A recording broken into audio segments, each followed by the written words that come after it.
Alright guys, a quick one. Here, I'll detail how to add contact to Samsung phone. So if you want to save a new contact on your Samsung phone, then here's a video for you. So if at the end of this, you found this offer informative, please don't forget to like and then subscribe. Mark you, there are two ways to save contact or add contact to Samsung phone. You can either use the phone app, open it, and then select contact, or better still, go to the app menu on your Samsung phone and click on contact. Now, once you put contact, you should see all your contact like this. Now, to add contact or save contact on your Apple Watch, click on the plus button at the bottom right here.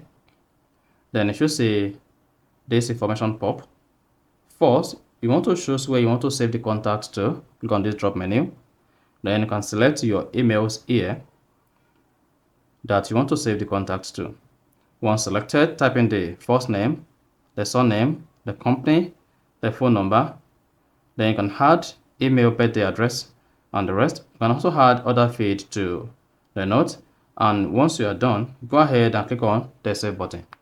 And once you click on the save button, this is going to save the contact on your Samsung, and then you're good. So that's exactly how to save contact in Samsung. So if you found this offer informative, please don't forget to like and then subscribe.